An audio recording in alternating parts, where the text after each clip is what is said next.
নমস্কার। জলপাইগুড়ি বিনোদন বিচিত্রাতে আপনাদের সকলকে স্বাগত। আপনাদের সকলের সহায়তায় আমরা কিন্তু দুর্বার গতিতে এগিয়ে চলেছি।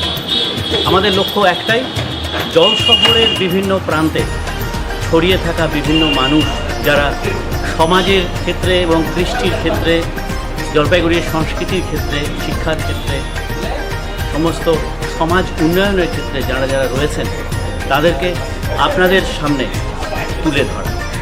তেমনই একজন ব্যক্তিত্বের বাড়ির সামনে আমরা আজকে হাজির হয়েছি। তিনি দীর্ঘদিন ধরে প্রধান শিক্ষিকার পদে জলপাইগুড়ির একটি বিশিষ্ট মেয়েদের স্কুলে, বালিকা বিদ্যালয়ে প্রধান শিক্ষিকার পদ অলঙ্কৃত করেছেন। তার আগেও সহ শিক্ষিকা হিসেবে কাজ করেছেন অন্য জলপাইগুড়ি শহরের অন্য একটি গার্লস স্কুলে। এভাবেই আজীবন শিক্ষাদাত্রী একজন ব্যক্তিত্ব, তার বাড়ির সামনে আমরা হাজির হয়েছি। তিনি আমাদের সকলের প্রিয় এবং অতি পরিচিত মানুষ, শ্রীমতী অপর্ণা বাগচি। আপনাদের নিয়ে যাব সেই প্রধান শিক্ষিকার ঘরে, তার বসবার ঘরে। তার সাথে আলাপচারিতায় আমরা কিছুটা সময় কাটাবো। দেখি কি মুক্ত লুকিয়ে আছে সেই ঝিনুকের অভ্যন্তরে। আসুন আমরা তার বাড়িতে।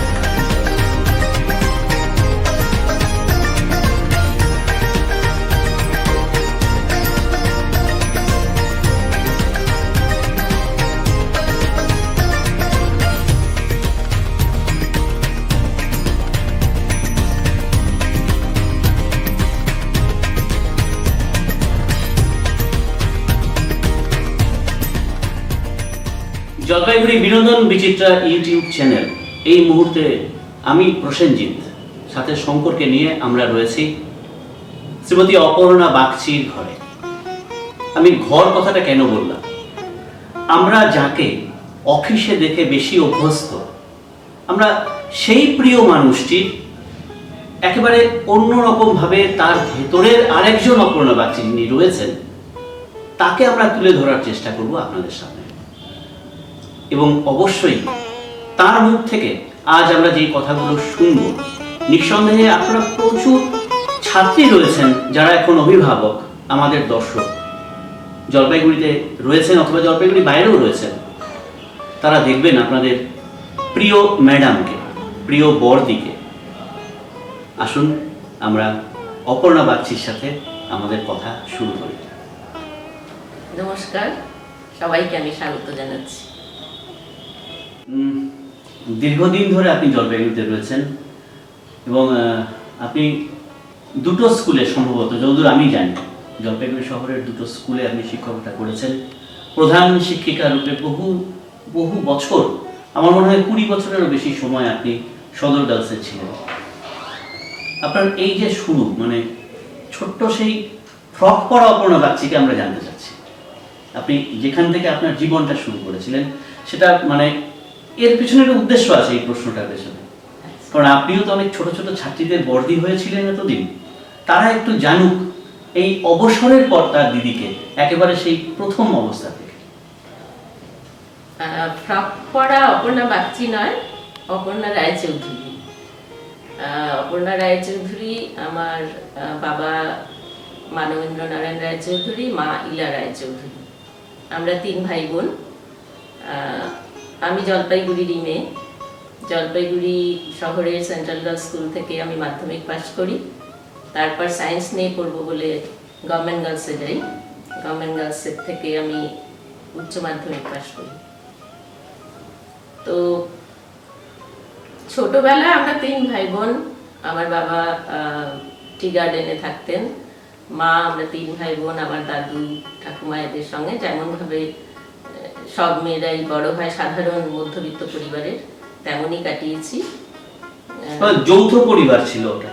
যৌথ মানে আমার দাদু ঠাকুমা পিসি কাকু এরা ছিলেন। পরবর্তীতে পিসি কাকু এরা এদের বিয়ে হয়ে যায়, ঠাকুমা গত হন 68 সালে, যে বছর বন্যা হয়েছিল জলপাইগুড়িতে। তো সেবার আমি ক্লাস 3-তে পড়ি, খুব মজা হয়েছিল। সেবার অ্যানুয়াল পরীক্ষা দিতে হয়নি, পরীক্ষা না দিয়ে পড়ে উঠে গিয়েছিলাম। এইখানটা কিন্তু একটু মিল আছে এই বছরের সাথে, এই বছরের সাথে একটু মিল আছে, বারবার মনে হয়েছে আমার।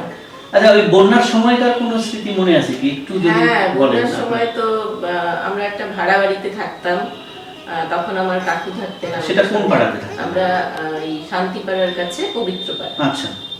তো সেই ভোরবেলা একটা কলকল শব্দে জল ঢুকে যাচ্ছে ঘরে, তখন রাতের শেষের দিক, আমরা দেখছি 3 ভাই বোন শুয়ে আছি মার সাথে। তো হঠাৎ দেখছি ঘরের মধ্যে জল, আর যে সমস্ত টুকটাক জিনিসপত্র ছিল সেগুলো জলে ভাসছে, আর মাকে দেখছি সব জিনিসগুলো তোলার চেষ্টা করছেন আর কি, একটার উপর আরেকটা। আপনি তো একদম ছোট, আপনার কি দাদা আছেন? না, আমার 2 ভাই, দুইজনই ভাই। তার মানে দাদা থাকলে আমি কেন বললাম, মানে সেই দাদা কি করছে সেই সময়টা কি করতে সেটা আমরা বুঝতে পারতাম। হ্যাঁ, মানে আপনি বড়? তাহলে আমি বড়, আমার ছোট 2 ভাই, যদিও এখন 1 ভাই নেই, গত হয়েছে। তো সেই 3 ভাই বোন দেখছি আমরা অবাক হয়ে শুয়ে শুয়ে যে জলে সব আমাদের খেলনা, আমাদের চটি, এই সমস্ত নিচে যেগুলো থাকে সেগুলো ভাসছে। আস্তে আস্তে জল বাড়তে থাকলো, ঘোলা জল, প্রবল স্রোত, 2-একটা সাপ টাপও ঢুকে যাচ্ছে, ভয় পাচ্ছি। তারপর আমাদের খাটের ওপর চেয়ার দিয়ে আমাদের বসানো হলো, এরকম করে একটু একটু করে বাড়ছে, আর চারদিক থেকে একটা বাঁচাও বাঁচাও চিৎকার, নৌকো ডাকছে কেউ কেউ, এরকম একটা বিভৎস মানে স্মৃতি, যেটা এখনো জীবন্ত আর কি। তাহলে এটা কিন্তু আবার আমাদের ভীষণ মূল্যবান একটা ইনফরমেশন পেলাম যে আপনি আপনার শৈশবের সাথে 68 সালের বন্যা জড়িয়ে রয়েছে। হ্যাঁ, জড়িয়ে আছে, ঠিক। আর স্মৃতিটা এত জীবন্ত এখনো। তারপর তো সে কোনো মতে এই টিনের চালে ওঠা হলো। মনে আছে একটা ঘরের বারান্দায় টালি দেওয়া ছিল আর কি, বারান্দাটায় সেই টালি ভেঙে আমার দাদু সাঁতার জানতেন, আর তো কেউ সাঁতার জানে না। তারপর দাদু পিঠে করে আমাদের প্রথমে 3 ভাই বোনকে ওঠালেন, তারপর আস্তে আস্তে কাকু, মা, এরা সবাই উঠলো, আশপাশের বাড়ির সবাই উঠলো। কেউ কেউ পরের দিন লক্ষ্মী পুজো ছিল, কেউ কেউ চিড়ে মুড়ি, নারকেলের নাড়ু এইসব নিয়ে উঠেছে। তো এক চাল থেকে, তখন বেশিরভাগ বাড়ি টিনের চাল ছিল জলপাইগুড়িতে, খুব কম বাড়ি ছিল ছাদ দেওয়া, 2তলা বাড়িও কম ছিল। তো এক বাড়ি থেকে অন্য বাড়িতে বড় বড় সেই রেডিওর এরিয়াল টাঙানো থাকতো তখন, বাঁশে রেডিওর এরিয়াল, তখন তো টিভি ছিল না। সেই এরিয়ালের বাঁশ খুলে তার রুমাল দিয়ে একটা পুটলি তৈরি করে তার মধ্যে ওই নাড়ু, মোয়া এইসব এক বাড়ি থেকে আরেক বাড়িতে দেওয়া হচ্ছে। এইভাবে সারাটা দিন কেটে। তারপর এবাড়ি ও বাড়ি থেকে খাবার দাবার চালাচালি, কখনো ঢিল দিয়ে। আর সবচাইতে সমস্যা হয়েছিল খাবার জলের, খাবার জল নেই। তো যাই হোক, সারা দিন আমরা সেই চালে ছিলাম, চাল পেতে উঠছে, একটা লেপ ভেসে যাচ্ছিল, সেই লেপ টেনে এনে সেটা পেতে তার উপর ছিলাম। সে এক মানে অদ্ভুত অভিজ্ঞতা, অদ্ভুত। এদিকে আমার বাবা তখন দার্জিলিং এর চা বাগানে, ওখানে প্রবল ধস পড়ছে। মানে বাবার জন্য আমাদের চিন্তা, আমাদের জন্য বাবার চিন্তা, কোনো খবরাখবর যোগাযোগের ব্যবস্থা নেই। তো যাই হোক, সন্ধ্যের দিকে আস্তে আস্তে জল কমে যাওয়ার পর আমরা নামলাম, সমস্ত জিনিস। তখন আপনি ক্লাস 3 তে, অক্টোবর মাস। এরপর তো যাই হোক সমস্ত জিনিসপত্র নষ্ট হলো। একটা কথা বলিনি, তখন এই দুর্যোগের পর, যে কোনো দুর্যোগ তো মানুষকে অনেক কিছু শেখায়। একদম। এই দুর্যোগের পর মানে এখন যেমন কমিউনিটি কিচেনের কনসেপ্ট, সেরকম আমাদের 6-7টা বাড়ি মিলে একসাথে, মানে কারোর ঘরেই তো চাল ডালতে নুন তো সবার আগে নেই, কেরোসিন নেই, চিনি নেই, কিচ্ছু নেই, সব তো গলে গেছে, ভেসে গেছে, নষ্ট হয়ে গেছে। সেই সময় যার বাড়িতে যা ছিল বা যে যা জোগাড় করতে পেরেছিল, রিলিফ দেওয়া হচ্ছিল, সব নিয়ে একটা যৌথ রান্নাঘর। সেই রান্নাঘরে আমরা সব ছেলেমেয়েরা পাড়ার একসাথে খেতাম। সেটা একটা দারুণ আমাদের কাছে, মানে সেই স্মৃতিটা ভোলার না। আবার ইতিহাস, এত বছর পর অন্য মোড়কে ফেরাচ্ছে, সেটাই কিন্তু ফিরে আসছে, সেই ধারণা ফিরে আসছে। মানে বিপদ বা দুর্যোগে মানুষকে এক হতেই হয়। মানুষ এই যে বিচ্ছিন্ন হয়ে যাচ্ছে, এই বিচ্ছিন্ন হওয়ার জন্যই তো মানুষের অনেক বেশি দুর্যোগ। তো যাই হোক, তারপর তো সেবার আমি 3, তারপর 4-এ উঠে গেলাম, এই করে সেন্ট্রাল গার্লস থেকে মাধ্যমিক। তখন আমাদের হেডমিস্ট্রেস অপর্ণা গুহ, রাষ্ট্রীয় পুরস্কার প্রাপ্তা। টিচারদের স্নেহ পেয়েছি স্বাভাবিকভাবেই, খুব দুষ্টু ছিলাম না খুব একটা আর কি, একটু বাধ্য বলতে যা বোঝায় তাই ছিল। তো তারপরে গেলাম গভর্নমেন্ট গার্লসে। তারপরে মাথায় ঢুকলো যে মানে বায়োসায়েন্স নিয়ে পড়বো। বায়োসায়েন্সটা আমার খুব ভালো লাগতো। তো এসি কলেজে ফিজিক্স কেমিস্ট্রিতে চান্স পেয়েছিলাম, কিন্তু ওই যে মাথায় ঢুকলো বায়োসায়েন্স নিয়ে পড়বো। তাহলে তখন থেকেই যদি মানে আপনি ছাত্রী, আপনার স্টুডেন্ট লাইফ থেকে এই যে ভালো লাগে যে বিষয়টা, সেই বিষয়টা নিয়ে পড়ছেন আপনি, আপনি পরবর্তী কি স্টুডেন্টদের সেটাই মানে সাজেস্ট করেছিলেন? নিশ্চয়ই নিশ্চয়ই, সব সময় অনেক স্টুডেন্টকে আমি দেখেছি যে স্টুডেন্টের ইচ্ছে নেই সায়েন্স পড়ার, উল্টোটাও হয়, কিন্তু এরকম অনেক দেখেছি যে ইচ্ছে নেই সায়েন্স পড়ার, কিন্তু মা বাবা জোর করছেন সায়েন্স নিয়ে পড়তে। তো সেক্ষেত্রে আমি গার্জিয়ানকেও বলেছি, মেয়েদেরও বলেছি যে যেটা ভালো লাগবে সেটা নিয়ে পড়বে সবসময়, যেটাকে তুমি ভালোবাসবে, যে বিষয়টা তুমি ভালোবেসে পড়বে সেই বিষয়টা নিয়ে পড়লে যে কোনো বিষয় নিয়েই পড়া যায়। তারপরে এসি কলেজ থেকে আপনার কলেজ জীবন? না, এসি কলেজে বায়োসায়েন্স তখন ছিল না, মানে অনার্স ছিল না। তো চলে গেলাম দার্জিলিং গভর্নমেন্ট কলেজ, সেখানে হস্টেলেও থাকতে পারবো আর বায়োসায়েন্স নিয়েও পড়া হলো। তো বটানি অনার্স নিয়ে দার্জিলিং গভর্নমেন্ট কলেজে চলে গেলাম। আর বাবা দার্জিলিংয়ের কাছে টি গার্ডেনে ছিলেন, সেটাও একটা সুবিধে। তো হস্টেল লাইফ শুরু হলো, সেখান থেকে বটানি অনার্স, বিএসসি, তারপরে এমএসসিও আমার দার্জিলিং গভর্নমেন্ট কলেজ থেকেই, কারণ তখন নর্থ বেঙ্গল ইউনিভার্সিটিতেও এমএসসি পড়ার, এমএসসি চালু হয়নি, ওখান থেকেই হতো। দার্জিলিং গভর্নমেন্ট কলেজ তখন নেক্সট টু প্রেসিডেন্সি বলা হতো, নাম ছিল। তো আমার এই 5 বছর কলেজে কেটেছে। আর পরবর্তীতে আপনি জয়েন করেছেন কবে টিচার হিসেবে? আমি টিচার হিসেবে মন্ডলঘাট হাই স্কুলে জয়েন করি 84 এর 29 অক্টোবর। তারপর এখানে মানে এমএসসি কমপ্লিট করা, আমরা 83 ব্যাচ অ্যাকচুয়ালি, কিন্তু পরীক্ষা হয়েছিল 84 এ, আমরা একটু পিছিয়ে ছিলাম আমাদের সেশনটা। তো এই পাস করার পরই আমার চাকরি মন্ডলঘাট হাই স্কুলে। 84 এ আপনার চাকরি, তার আগে যদি আমি 70-এর দশকের শেষের দিক থেকে বলতে পারেন 72, 75 কিংবা 80, সেই সময় কিন্তু একদম পশ্চিমবঙ্গের যে রাজনৈতিক প্রেক্ষাপট, একটা টালমাটাল অবস্থা এবং একটা ঢেউ, কিন্তু সেই সময়টায় একটা গুরুত্বপূর্ণ মানে ঐতিহাসিক সময় বলা যেতে পারে। আমরা যখনই যে কোনো বিষয় যখনই কথা বলি 70-এর একটা উদাহরণ টানা, সেই সময়টা আপনি কলেজের ছাত্রী সম্ভবত, অথবা ঢুকছেন, আমি 70-এর শেষ 80-এর দশক, বেশ মানে একটা টাচে আপনি রয়েছেন, কিন্তু তার একটা প্রভাব আপনার জীবনে? জীবনে সেইভাবে মানসিকতার তো একটা প্রভাব থাকেই। আর আমার আত্মীয় স্বজনের মধ্যে বা আমার পাড়া প্রতিবেশীর মধ্যে কিছু মানুষ, মানে দাদা বা কাকু, এরকম মানুষ যারা ওই উত্তাল সময়ে নিজের ক্যারিয়ার বিসর্জন দিয়ে রাজনীতিতে নেমেছিলেন, একটা অন্যরকম ভাবধারার মতাদর্শকে সঙ্গে নিয়ে, এবং তারা নিজের ক্যারিয়ার, নিজের মানে উচ্চাশা সব কিছুকে বিসর্জন দিয়েছিলেন, দিয়ে সেই আদর্শের পিছনে গিয়েছিলেন। এর একটা প্রভাব নিশ্চয়ই আছে। তবে বাস্তবায়িত হওয়ার ক্ষেত্রে যে অসুবিধাগুলোরও কিছু সম্মুখীন হতে হয়েছে, যেমন আমরা 8-9-এ পড়ি, তখন মাঝে মাঝে স্কুলে গিয়ে কোথাও বোমের আওয়াজ, বোম পড়েছে আওয়াজ, একটা হুলস্থুল পড়ে যেত। টিচার্সরা আমাদের বলতেন যে বেরোবে না তোমরা, হয়তো কোনো কারণে হয়তো ক্লাস সাসপেন্ড হয়ে গেল, স্কুল ছুটি হয়ে গেল, এগুলো দেখেছি আমরা। তবে পরে নিয়ে যখন জেনেছি যে এই যে ডিরেলড হওয়া একটা, মানে বাস্তবায়নের ক্ষেত্রে যে একটা, এই আদর্শকে বাস্তবায়নের ক্ষেত্রে, বাস্তবায়িত করার ক্ষেত্রে যে একটা মানে ডিরেলড হওয়া, সেটারও প্রভাব আমি দেখেছি।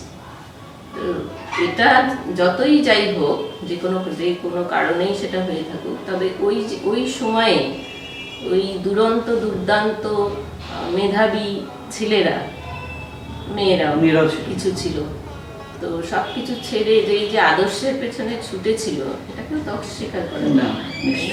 হয়তো সফল হয়নি, অস্বীকার তো করা না যায় না, তারাও তো একটা আদর্শকে ধরে নিয়েই এগিয়েছে, নিশ্চয়ই। তাকে তো শ্রদ্ধা জানাতেই হয়। হ্যাঁ, যে শুধু নিজের কথা না ভেবে একটা আদর্শকে নিয়ে যে এগিয়ে যাওয়া, এটা তো একটা মূল্য আছে, সমাজের তো আছে।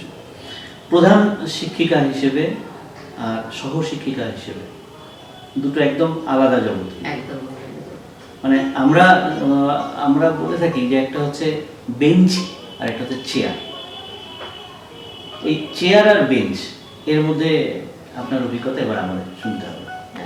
তুলনাটা ভালোই দিয়েছ। আসলে শিক্ষকতা করব মানে আমার জীবনের লক্ষ্য বা অ্যাম্বিশন, ছোটবেলায় যে লিখতাম, আমরা রচনা লিখতাম, এসে লিখতাম, তাতে প্রথম লক্ষ্য ছিল ডাক্তার হওয়া।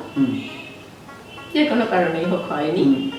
আর মানে ইংলিশ এবং বাংলায় একটাতে লিখতাম আমি ডাক্তার হতে চাই, আর একটাতে লিখতাম আমি শিক্ষিকা হতে চাই, মানে সেকেন্ড অপশন ছিল শিক্ষিকা।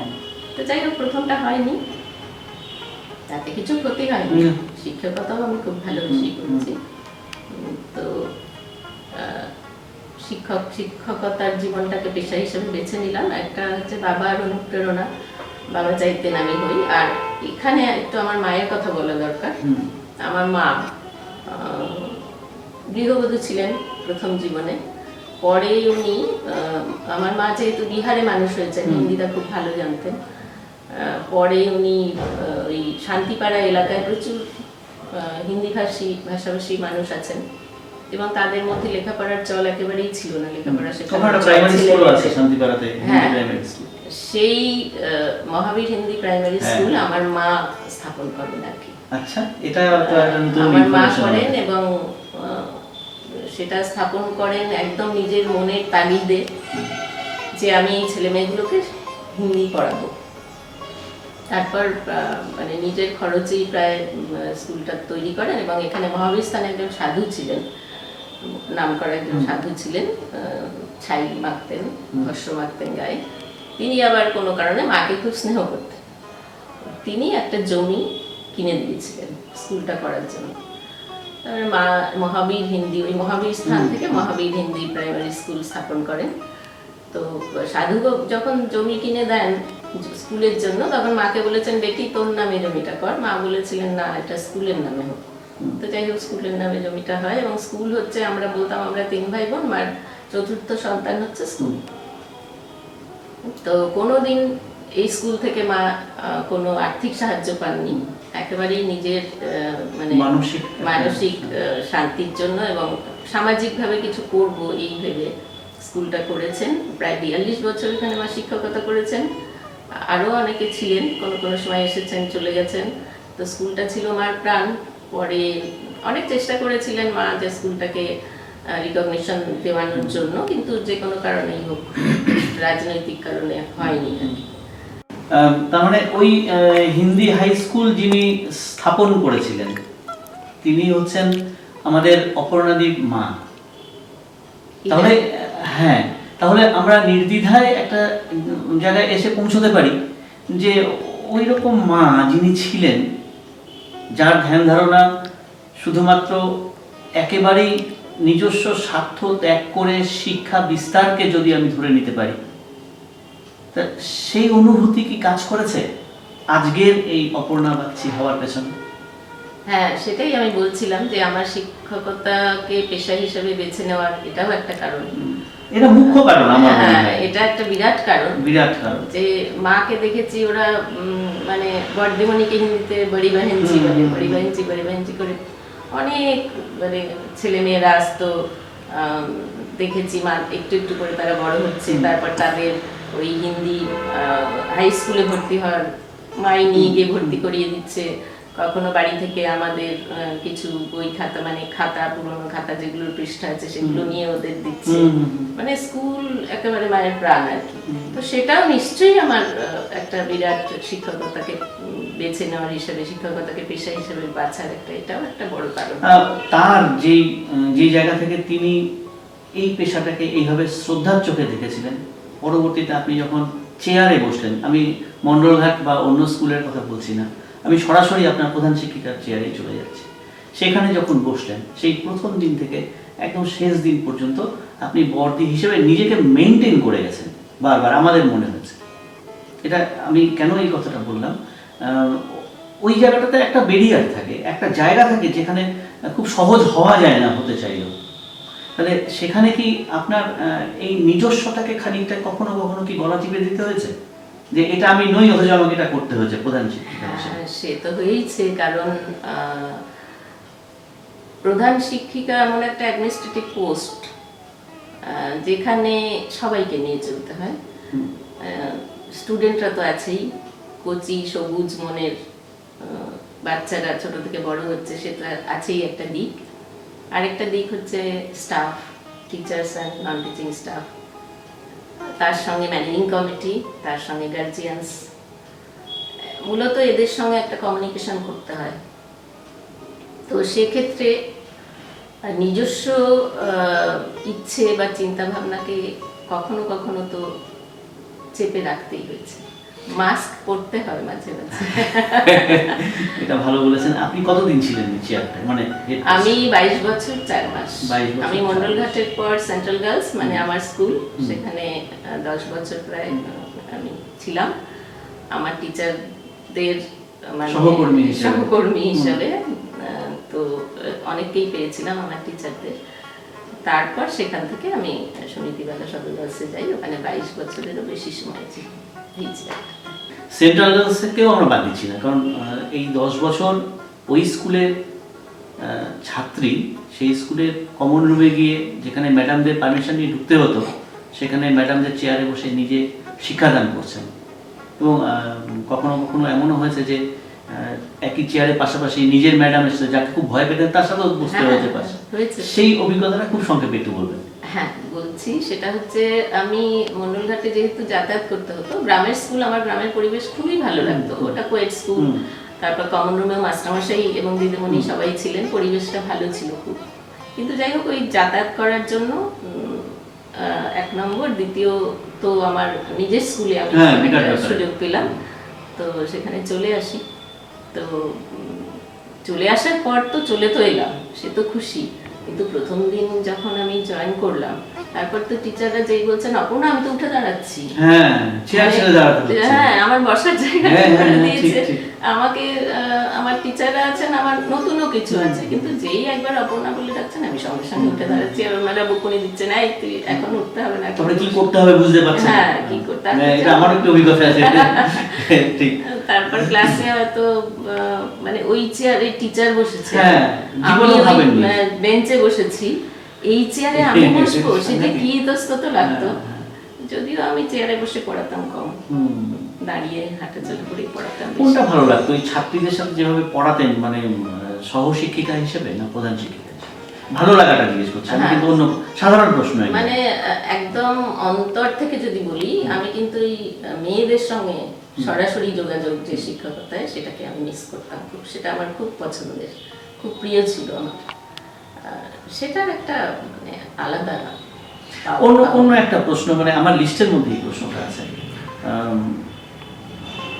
বর্দির ঘরে যাব, স্টুডেন্টরা কিন্তু সবসময় ভীষণ শেকি ফিল করতো, অথচ বর্দি স্টুডেন্টকে দারুণ ভালোবাসে, কখনো কখনো মায়ের কাছাকাছি সেই ভালোবাসাটা গিয়ে পৌঁছায়।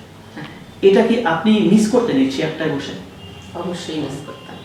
মানে ওই যে প্রত্যেকটি মেয়েকে আমি জানতাম, বিইং ক্লাস টিচার বা সাবজেক্ট টিচার, প্রত্যেকটি মেয়ের পারিবারিক অবস্থা, তার সুবিধে অসুবিধে সব কিছু আমি জানতাম। তার মানসিক গঠন কেমন, কি করে একটু একটু করে পরিবর্তন হচ্ছে, সেইটা তো, এই টাচটা তো আমি হেডমিস্ট্রেস হওয়ার পর আর পেতাম না।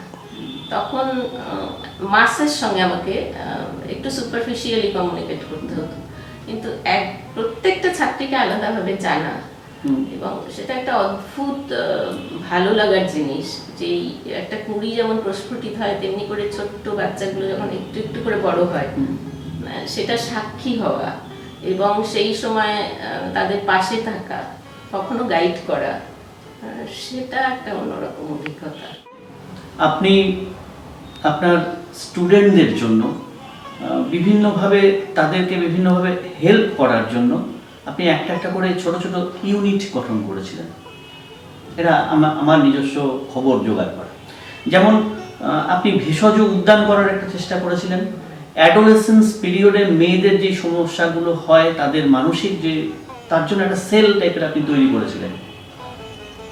আপনি আপনার লাইব্রেরিকে আপগ্রেড করার জন্য সেখানে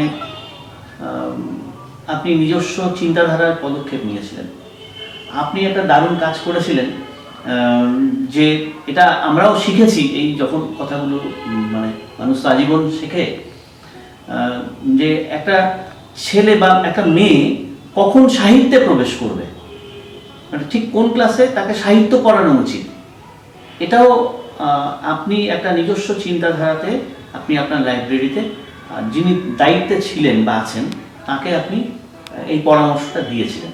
এই যে একটা ভার্সিফাইয়ের একটা চিন্তাধারা ছিল, এটাকে কতটা আপনি ইমপ্লিমেন্ট করতে পেরেছিলেন, আমার প্রশ্নটা ওই জায়গায়।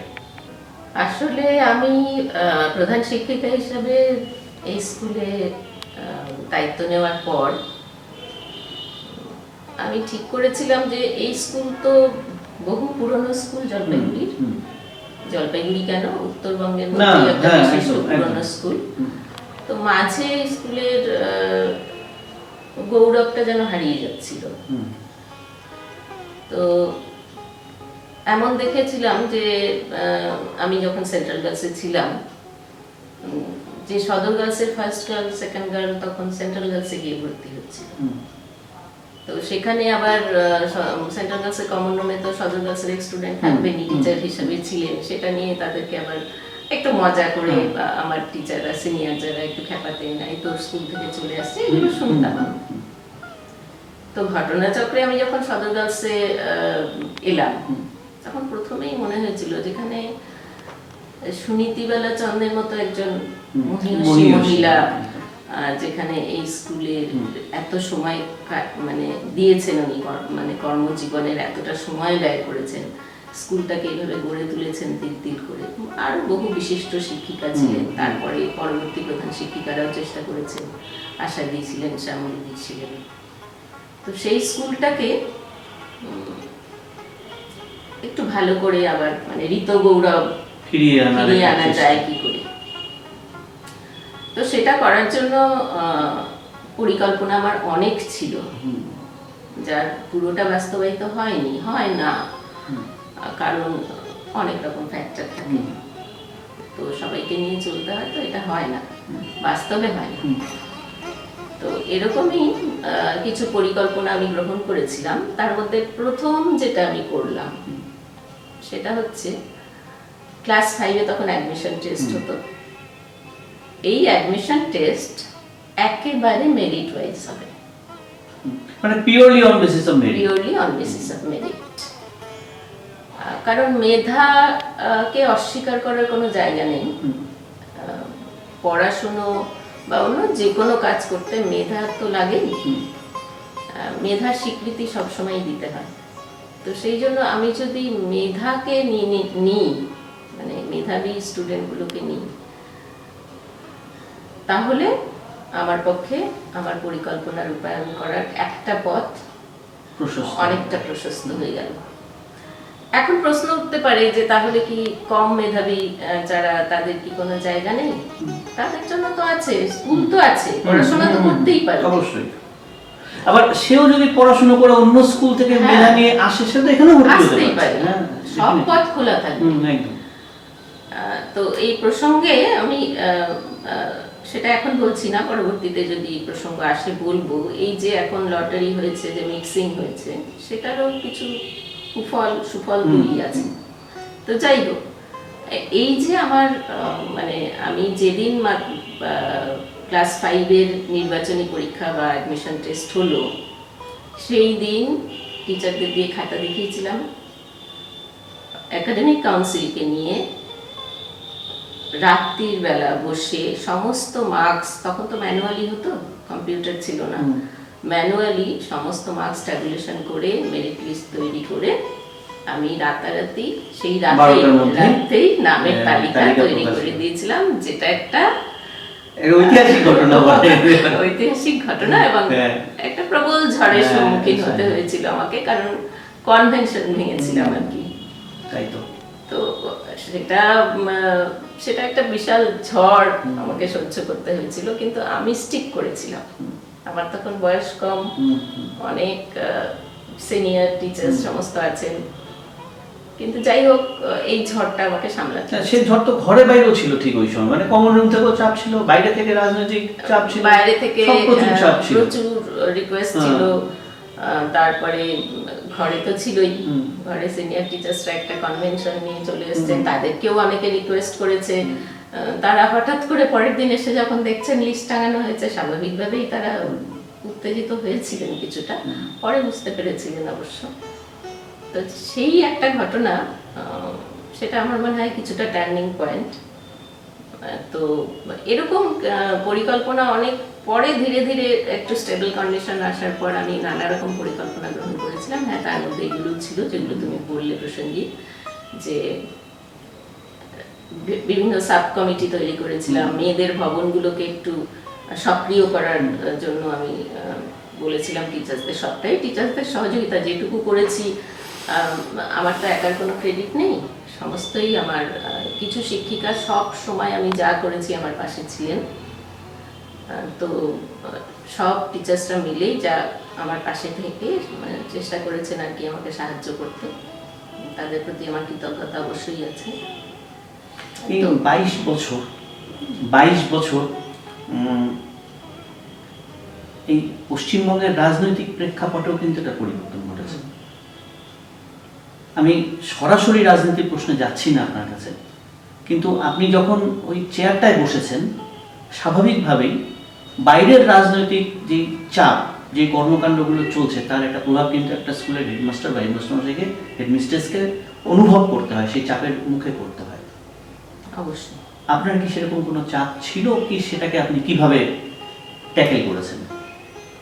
আমাকে প্রথম আমি যখন জয়েন করি তখন অ্যাডমিনিস্ট্রেটর ছিলেন, তারপর ইলেকশন করে কমিটি তৈরি করতে হয়েছে, তখন তো ইলেকশন হতো, সাম্প্রতিককালে ইলেকশন উঠে গেল কয়েক বছর ধরে।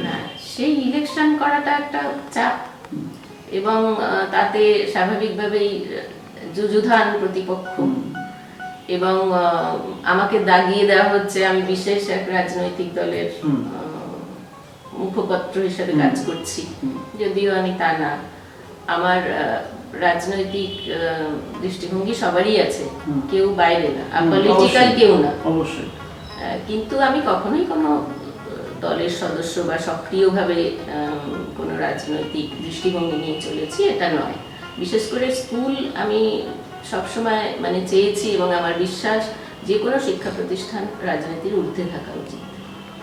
তো এটা কাম্য নয়, শিক্ষা প্রতিষ্ঠানের মধ্যে কোনো রকম রাজনৈতিক কর্মকাণ্ডই, এটা দৃষ্টিভঙ্গিও থাকাও কাম্য নয়। তো যাই হোক, সেই ইলেকশনগুলো যখন হয় অনেক কুরুচিকর মন্তব্য কথা এগুলো হয়েছে, যেটা আমার একেবারেই ভালো লাগতো না। তো ওই যে বললাম শুরুতে তুমি একটা প্রশ্ন করেছিলে যে অনেক সময় নিজের ইচ্ছেগুলোকে দাবিয়ে রাখতে হয়, চেপে ধরতে হয়, সেসব হতো। তো যাই হোক, কমিটি তৈরি হয়েছে। তবে একদিক থেকে আমি খুব লাকি যে কোনো পরিচালন সমিতির সাথেই আমার সে অর্থে কোনো বিরোধ হয়নি। সহায়তা করেছে সবাই, আগের সরকারও করেছে, প্রতিনিধিরাও করেছে, এরাও করেছে, সে অর্থে কোনো বিরোধ হয়নি। কারণ বিরোধ করার কোনো জায়গাও ছিল না, কারণ আমি যা চাইতাম স্কুলের স্বার্থে চাইতাম, কোনো মানে স্কুল স্বার্থ বিরোধী কিছু আমার চাওয়ার মধ্যে ছিল না। তো সেই জন্য কোনো বিরোধ কখনো হয়নি, সেই দিক থেকে আমি ভাগ্যবান। সাথে আছেন অপর্ণাদি, আমাদের সকলের অপর্ণা বাগচি, অতি প্রিয় মানুষ, এখন অবসরপ্রাপ্তা প্রধান শিক্ষিকা। আমরা আমাদের এই কথোপকথন যেটা চলছে এতক্ষণ ধরে, সেটা আমরা পরবর্তী এপিসোডও নিয়ে যাব, অর্থাৎ আমরা দিদিকে নিয়ে 2টো এপিসোড আপনাদের জন্য রাখবো। আশা করি যারা ছাত্রী আছেন তারা তো বটেই, যারা এখন অভিভাবক তারাও, সকল দর্শক যারা যারা আমাদের চ্যানেলটি দেখবেন, সাবস্ক্রাইব করবেন অবশ্যই। অপর্ণাদির কথা আপনারা শুনে যাবেন 2টো এপিসোড।